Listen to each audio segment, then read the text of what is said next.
নমস্কার। আপনারা দেখছেন দ্য ইন্ডিপেন্ডেন্ট বেঙ্গল। আমি শিবম। কাল থেকেই আমি ভাবছিলাম মোহাম্মদ ইউনূস এই চিন্ময় মহাপ্রভুর বিরুদ্ধে এই রকম একটা পদক্ষেপ কেন নিলেন।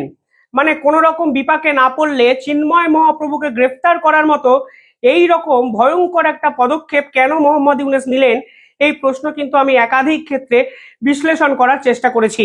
কখনো উত্তর পেয়েছি, কখনো পাইনি। বাংলাদেশের সাম্প্রতিক সময়ে যে ঘটনাগুলো ঘটেছে এবং যেভাবে মোহাম্মদ ইউনূস সরকার বিপাকে পড়েছে, সেই সমস্ত ঘটনা থেকে কার্যত আন্তর্জাতিক মহলের মুখটা ঘুরিয়ে দেওয়ার জন্যই হয়তো চিন্ময় মহাপ্রভুকে কার্যত বলির পাঠা করা হলো ইউনূস সরকারের পক্ষ থেকে। কালকে একটি ভিডিও দেখছিলাম যেখানে একজন ব্যক্তি পরিষ্কারভাবে বিশ্লেষণ করছেন কিভাবে বিমানবন্দর থেকে তাকে কার্যত জোর করে ঢাকার ডিবি অফিসে নিয়ে যাওয়া হয়েছে।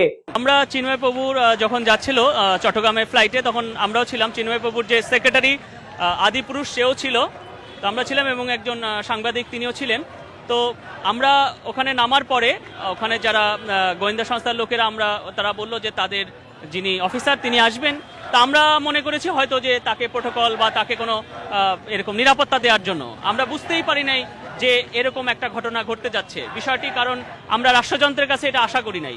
যে ঘটনাগুলো ঘটছে, চিন্ময় প্রভুকে যেভাবে গ্রেপ্তার করা হয়েছে, এবং আমরা বারবার তাদের পরিচয় জিজ্ঞেস করছিলাম এবং কি কারণে, এবং এই বিষয়গুলো কিন্তু কোনো কিছুই তারা না বলে যে আপনি উঠেন উঠেন বলে কিন্তু একরকমের জোর করে তাকে তুলে নেওয়া হয়েছে। এবং চিন্ময় বাবু যখন মোবাইলটা আমার হাতে দিলেন, সেই মোবাইলটা যেভাবে তারা ধস্তাধস্তি করে মোবাইলটা নিয়েছেন, এটাই আমাদের মানে আমাদের সন্দেহ হয় যে এখানেই ষড়যন্ত্রে যে তারা যে একটা ষড়যন্ত্রের জাল পাকাতে চাচ্ছে, সেই বিষয়গুলোকে সেখানে কিন্তু সুস্পষ্টভাবে আমরা বুঝতে পেরেছি। তো তারপরে আমরা অতি দ্রুত সেই নাম্বারটি আমরা দেখলাম, এবং আমরা ড্রাইভারকে তখন বললাম যে সেই মেট্রো নাম্বারটি আপনারা দেখেছেন, সেই নাম্বারটি সামাজিক যোগাযোগ মাধ্যমে ভাইরাল হয়েছে, সেটি আর বলার প্রয়োজন নাই। সেই নাম্বারের ওর পিছে ওই গাড়ির পিছে যখন আমরা আগাতে থাকি, আগাতে দেখলাম আমরা মিন্টো রোডের এই ডিবি কার্যালয়ে এসে ঢুকেছে। এর পরবর্তীতে আমরা ওখানে থাকি, এবং আমরা ওইখানে যারা ছিলেন তাদের গেটে আমরা বারবার যোগাযোগ করার চেষ্টা করি। তারা বারবার বলতেছিল যে না, এখানে কেউ এরকম আসে নাই, অস্বীকার করতেছিল, এবং অনেক সময় পর্যন্ত অস্বীকার চলছিল। পরে একটা পর্যায়ে মানে এখানে যে আছে সেটা স্বীকার করে নিলেন। অর্থাৎ বাংলাদেশের যে ডিটেকটিভ বাহিনী, তারা চিন্ময় মহাপ্রভুকে ডিটেইন করেছে। ঢাকা থেকে তিনি চট্টগ্রামের উদ্দেশ্যে পাড়ি দিচ্ছিলেন। এ সময় নাকি হঠাৎ করেই তাকে মানে গ্রেফতার করা হয়, আটক করা হয়। প্রথমে চিন্ময় মহাপ্রভু বলেন, কেন আপনারা আমাকে আটক করছেন? পরে পুলিশ কার্যত জোর করেই তাকে তার গাড়িতে তোলেন, এবং সেই গাড়ি থেকে থানায় তাকে নিয়ে আসা হয়, এবং দীর্ঘক্ষণ বাদে তাকে ডিটেইন করা হয়। অপরাধ কি? অপরাধ তার বিরুদ্ধে নাকি রাষ্ট্রদ্রোহ মামলা হয়েছে। অর্থাৎ দেশের বিরুদ্ধে ষড়যন্ত্রমূলক কার্যকলাপ করছেন চিন্ময় মহাপ্রভু। এবং আমরা কোনো মতেই অন্যায় মেনে নেব না। এই যে তাকে যে গ্রেপ্তার করা, হ্যাঁ, এই যে গ্রেপ্তার করা, এমনকি আপনারা জানেন যে ওখানে যে আমাদেরই অনেক বিক্ষুব্ধ তরুণরা ওখানে জড়ো হয়েছিল, তাদেরও কিন্তু আমরা অনেক কষ্ট করে ওখান থেকে আমরা সরিয়ে দিয়েছি যে আপনারা চলে যান, এবং অনেক কষ্ট করে সরিয়ে দিয়েছি, চলে যান। কারণ কি, এখানেও আমরা ষড়যন্ত্রের গন্ধ পাচ্ছি যে এখানেও দেখা যায় কোনো সুযোগ সন্ধানী ঢুকে হয়তো এমন কিছু করতে পারে, তার সব দায়ভার আমাদের হিন্দু সম্প্রদায়ের উপর ফেলবে। তো সেই ষড়যন্ত্র যেন করতে না পারে, সেই জাল যেন বিস্তার না করতে পারে, এই কারণে আমরা কিন্তু ওখানে কোনো তরুণ সম্প্রদায়ের কাউকে আমরা বলেছি সবাইকে যে চলে যেতে, এবং তারা কিন্তু আমাদের কথা শুনেছে। এই কারণে তরুণ সম্প্রদায় অনেক বিক্ষুব্ধ হলো, তাদের কাছে আমরা কৃতজ্ঞ। কিন্তু তারা শাহবাগে এসে তাদের ন্যূনতম, যে আপনারা জানেন যে ঢাকা শহরে যে প্রতিবাদ তরুণ সম্প্রদায় করে, শান্তিপূর্ণভাবে তারা তাদের প্রতিবাদ জানাচ্ছে, এবং চিন্ময় প্রভুর এই গ্রেপ্তারের বিরুদ্ধে তারা এই মুক্তির জন্য তারা আন্দোলন তারা বলছে। তো আমরা এই শান্তিপূর্ণভাবে আমরা এই বিষয়টির আমরা সমাধান চাই। দেখুন, এখানে চিন্ময় মহাপ্রভু প্রতীকী মাত্র। সরাসরি যদি বলেন তাহলে সংখ্যালঘু এবং সনাতনীরা যেভাবে বাংলাদেশের ক্ষতি করছে, তার জন্যই হয়তো শিক্ষা দেওয়ার চেষ্টা করলেন এই ইউনূস সরকার।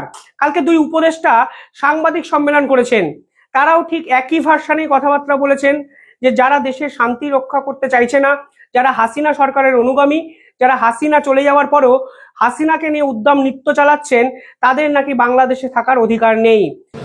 দেখুন 5ই আগস্টের যে খুনি হাসিনা, ইতিহাসের নিকৃষ্টতম স্বৈরশাসক খুনি হাসিনা যে পালিয়ে গিয়েছে, সেখানে বাংলাদেশে গণতন্ত্রকামী সকল ছাত্র সংগঠন বৈষম্যবিরোধী ছাত্র আন্দোলনের ব্যানারে যে আন্দোলন করেছিল, সেই ছাত্র সংগঠনগুলি মনে করতেছে যে এই মুহূর্তে হাসিনা পালিয়ে যাওয়ার পরে তার দোসর এবং চালাচুবান্ডাদের মাধ্যমে বাংলাদেশে যে আরেকটি অস্থিতিশীল পরিস্থিতি তৈরি করার গভীর ষড়যন্ত্র চলতেছে, সেই মুহূর্তে এই ছাত্র সংগঠনগুলি মনে করছে যে না, এই মুহূর্তে আমাদেরকে আবারও বসা দরকার, এবং সেই প্রক্রিয়ার ধারাবাহিকতা আজকে আমরা এখানে বসেছি। বৈষম্যবিরোধী ছাত্র আন্দোলনের সমন্বয়ক সহ কেন্দ্রীয় নেতৃবৃন্দ এবং 19টি ছাত্র সংগঠন এখানে আছে, যারা এই যে গত 2-3 দিনে যে ঘটনাগুলো ঘটেছে, এই প্রজন্মই কিন্তু খুনি হাসিনার ভয়াবহ ফ্যাসিজমের বিরুদ্ধে বুক লড়াই করেছে, বুক চিতিয়ে।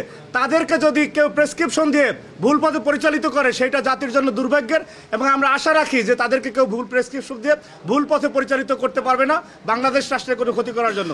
এবার সনাতনী সংখ্যালঘুদের নিয়ে বাংলাদেশ একাধিক মিডিয়ায় বিরুদ্ধ প্রচার করা শুরু হয়ে গেছে। বাংলাদেশের মিডিয়া নিয়ে আমি যত কম কথা বলবো ততই ভালো। তারা এখন যে সরাসরি ইসলামের এবং মৌলবাদকে প্রশ্রয় দেওয়ার জন্য মোহাম্মদ ইউনূসের জয়গান করছে বা করবে, সেটাই স্বাভাবিক। কিন্তু মোহাম্মদ ইউনূসকে জয়গান করতে গিয়ে তারা চিন্ময় মহাপ্রভু এবং ইসকনকে নিয়ে বৃহত্তর প্রশ্নচিহ্ন তুলে দিয়েছে। একটা মিডিয়ায় আমি দেখলাম তারা ইসকনকে কার্যত দেশবিরোধী এবং সন্ত্রাসবাদী সংগঠন রূপে আখ্যায়িত করে একটি প্রতিবেদন পেশ করেছে। আমার ভাবলে অবাক লাগে, একবিংশ শতকের প্রেক্ষাপটে দাঁড়িয়ে, যেখানে ডিজিটাল মিডিয়া অ্যাভেলেবেল, যেখানে গুগল অ্যাভেলেবেল, যেখানে সমস্ত ডকুমেন্ট অ্যাভেলেবেল, ঠিক সেখানে ইসকনকে নিয়ে এই ধরনের নিম্নমানের প্রতিবেদন বাংলাদেশের মানুষকে কিন্তু ভবিষ্যৎকে আরো কঠিন জায়গায় নিয়ে যাবে বলে আমার মনে হয়। ইউনূস একাধিক ইন্টারভিউতে ভারী চমৎকার কিছু কথা বলেন। কখনো ওনাকে দার্শনিক মনে হয়, কখনো সমাজতত্ত্ববিদ মনে হয়, কখনো বিশ্লেষক মনে হয়, কখনো অর্থনীতিবিদ মনে হয়, কখনো আবার ভগবান সুলভ এক আচরণ করে উনি সাধারণ মানুষের মনে মহিরুহ হয়ে উঠতে চান। কিন্তু কাজ এবং কথায় যে বিস্তর পার্থক্য মোহাম্মদ ইউনূসের আছে, তার জন্যই কিন্তু বাংলাদেশের আজকে এই দশা। চিন্ময় মহাপ্রভু একাধিক স্লোগানে বলেছেন, বক্তৃতায় বলেছেন, 1971-এর মুক্তিযুদ্ধের সময় 1/3 সংখ্যালঘু কিন্তু সাপোর্ট করেছিল। আজকে ভারতীয় আর্মি যদি সে সময় বাংলাদেশকে সমর্থন না করত, তাহলে তো বাংলাদেশ স্বাধীনতার স্বাদটাই পেত না। সেদিন যে ভারতীয় সেনারা রক্ত ঝরিয়েছিল বাংলাদেশের জন্য, তারা কি হিন্দু ছিল না? তারা কি বাংলাদেশে তথাকথিত সোকল সনাতনী সংখ্যালঘু ছিল না? ছিল। আমি নিজে এই সনাতনী সংখ্যালঘু হিন্দু মুসলমান এই দ্বৈরথ নিয়ে কোনোভাবে অ্যাগ্রেসিভলি ভিডিও বানাই না, কিন্তু বাস্তবটা যদি ব্যাখ্যা করেন, বিচার করেন, তাহলে দেখতে পাবেন বাংলাদেশের বর্তমানে সনাতনী এবং সংখ্যালঘুদের অবস্থা আমার মনে হয় গোটা বিশ্বের কাছে একটা শিক্ষণীয় বিষয়, যে রাজনীতিবিদরা এভাবেই হয়তো দিনের পর দিন সংখ্যালঘু সনাতনীদের পদদলিত করতে চান। দুপুর 12টার দিকে যদি আমাদের ভালো কোনো একটা নিউজ না আসে, আমাদের চিন্ময় প্রভুকে যদি কোনো কারণে এখানে ছেড়ে দেওয়া না হয়, তাহলে আগামীকাল 12টার পরে আমরা বৃহত্তর ঘোষণা দিব, বৃহত্তর ঘোষণা দিব। বরিশালের যে ঘোষণা দিয়েছিলাম আন্দোলন করব, সেই বরিশালে না করে থেকে আমরা ঢাকার উদ্দেশ্যে রওনা দেব। পাশাপাশি ভারত এবং আমেরিকার মতো দুটো দেশ যেভাবে এই সনাতনীদের সাপোর্ট করেছে, যেভাবে এই গণতন্ত্রকে সমর্থন জানিয়েছে, যেভাবে জাতিসংঘ সমস্ত দলকে সাপোর্ট করেছে রাজনীতি করার জন্য, ঠিক সেখানে ইউনূস সরকারের এহেন পদক্ষেপ কিন্তু ব্যাকফায়ার হতেই পারে, এবং রাজনীতিতে এটাই কিন্তু এর আগেও হয়েছে, ভবিষ্যতেও হবে। এবার রাজনৈতিক কিছু কারণ শুনুন। চিন্ময় মহাপ্রভু হলো এমন একজন ব্যক্তিত্ব, যিনি তার ভাষণের মাধ্যমে ইউনূস সরকারের যে আসল মুখোশ তা কিন্তু খুলে দিয়েছেন। ইউনূস সরকার যে কাজে এক কর্মে এক এই নীতিতে বিশ্বাস করে, তা কিন্তু গোটা বিশ্বের কাছে তিনি কার্যত প্রতিষ্ঠা করে দিয়েছেন মাত্র 1 মাসে। পাশাপাশি ডোনাল্ড ট্রাম্প কবে শেষ বাংলাদেশ নিয়ে কথা বলেছিলেন বলুন তো? আপনারা হয়তো মনে করতে পারবেন না। ডোনাল্ড ট্রাম্প এই প্রথম বাংলাদেশ নিয়ে কথা বলেছেন এমন একটা ইস্যু নিয়ে, সেই ইস্যুটা কিন্তু কার্যত চালিত করছেন এই চিন্ময় মহাপ্রভুরা। অর্থাৎ সনাতনী সংখ্যালঘুরা যেভাবে বাংলাদেশে নিপীড়িত হচ্ছে তার পক্ষে কথা বলেছেন, বা তা সেই পার্টিকুলার ইস্যুটা আন্তর্জাতিক স্তরে শুধু নয়, সমস্ত দেশের রক্তের অন্ধে ঢুকিয়ে দিয়েছেন ডোনাল্ড ট্রাম্প।